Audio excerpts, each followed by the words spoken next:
ये हम लोगों का बहुत ही इम्पोर्टेंट टॉपिक है। किसी माइल्ड स्टील के लिए स्ट्रेस स्ट्रेन डायग्राम कैसे बनाते हैं। ठीक है, जैसे मान लीजिए कोई रॉड है, कोई माइल्ड स्टील का या स्पेसिमेन है, ठीक है, उसमें हम फोर्स अप्लाई करते हैं टेंसाइल। जब टेंसाइल फोर्स अप्लाई करेंगे तो टेंसाइल स्ट्रेस भी जनरेट होगा, सेम टाइम उसमें एलोंगेशन भी होगा, मीन्स स्ट्रेन भी जनरेट होगा। तो आप जानते हैं हुक्स लॉ से स्ट्रेस स्ट्रेन एक दूसरे के डायरेक्टली प्रोपोर्शनल होते हैं विद इन इलास्टिक लिमिट। अब फिगर से हम समझते हैं, देखिए एक्स एक्सिस पे हम लेते हैं स्ट्रेन एंड वाई एक्सिस पे स्ट्रेस। ठीक, अब कोई स्पेसिमेन है उस पर हम फोर्स अप्लाई करते हैं। जैसे मान लीजिए यही एक स्पेसिमेन, मान लीजिए यही माइल्ड स्टील है, इस पर हम टेंसाइल फोर्स अप्लाई करते हैं। ठीक, अब हमने फोर्स अप्लाई किया तो विद इन इलास्टिक लिमिट क्या होता है कि स्ट्रेस स्ट्रेन के डायरेक्टली प्रोपोर्शनल होता है। मीन्स वो पॉइंट पे स्ट्रेस स्ट्रेन में कोई संबंध नहीं था, ना कोई स्ट्रेस था ना स्ट्रेन था, इसमें ये 0 पॉइंट है। अब ए पॉइंट को हम कहते हैं प्रोपोर्शनल लिमिट, मतलब समानुपाती सीमा। यहाँ के बाद अगर फोर्स हम हटा लें तो ये जो स्पेसिमेन है अपने इनिशियल पोजीशन पे वापस लौट आती है। ठीक है, इसको कहते हैं प्रोपोर्शनल लिमिट। यहाँ पे हुक के नियम को फॉलो ये कर रहा है। अब यहीं पे इसी के जस्ट बगल में बी पॉइंट भी फाइंड आउट होता है, इसको कहते हैं इलास्टिक पॉइंट। क्योंकि बी के बाद भी अगर हम फोर्स हटा लें यानी कि स्ट्रेस हटा लें तो ये अपने इनिशियल पोजीशन पे वापस लौट आती है स्पेसिमेन।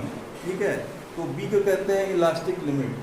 अब क्या होता है सी, फिर हम अगर फोर्स अप्लाई करते हैं तो फोर्स अप्लाई करने के बाद फिर छोड़ देने पे ये इनिशियल पोजीशन पे स्पेसिमेन नहीं आ पाता है। मींस बी से सी तक कर्व फाइंड आउट होता है, हमको एक कर्व मिलता है। इसके बाद अगर हम फोर्स छोड़ें तो इसलिए ये इनिशियल पोजीशन पे एकदम से नहीं आ पाता है, थोड़ा बहुत डिफॉर्मेशन रह जाता है। अब सी को कहते हैं, सी को हम कहते हैं हायर यील्ड पॉइंट, उच्च पराभव बिंदु। पराभव क्या होता है, सी के बाद फोर्स अप्लाई करने के बाद बिना फोर्स अप्लाई किए इसका लेंथ बढ़ता जाता है। जैसे मान लीजिए कि हम टेंसाइल फोर्स अप्लाई कर रहे हैं तो स्ट्रेस जनरेट होगा, ऐसे खींच रहे हैं फिर छोड़ दिए इनिशियल पोजीशन पे आ गया। ठीक, तो प्रोपोर्शनल लिमिट हो गया, हुक के नियम का फॉलो कर रहा है। फिर हमने थोड़ा सा फोर्स लगाया फिर छोड़ दिया, तो ए और बी तक ये इलास्टिक लिमिट तक रहता है। ठीक, और फिर फोर्स हमने अप्लाई किया और छोड़ा तो थोड़ा बहुत डिफॉर्मेशन रह जाता है, उसको हम कहते हैं सी। बी से सी, सी को कहते हैं हायर यील्ड पॉइंट। यील्ड क्या होता है, बिना फोर्स लगाए ही अब क्या करते हैं, फोर्स नहीं भी लगाते हैं तो इसका लेंथ बढ़ता जाता है, उसको कहते हैं यील्ड। ठीक, अब यहाँ से सी से डी तक इसको कहते हैं यील्ड रेंज।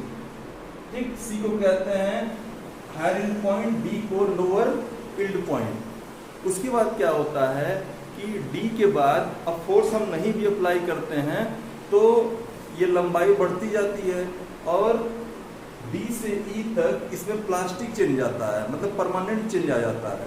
ठीक है, और ई पे क्या होता है कि ई पे मैक्सिमम स्ट्रेस पॉइंट या नेक फॉर्मेशन पॉइंट होता है। नेक फॉर्मेशन पॉइंट क्या होता है, जब इसको हम खींचते जाते हैं ऐसे, मान लीजिए स्पेसिमेन इसको हम खींच रहे हैं तो ऐसे बिल्कुल पतला हो जाएगा, इस पॉइंट में बिल्कुल ये टूट जाएगा।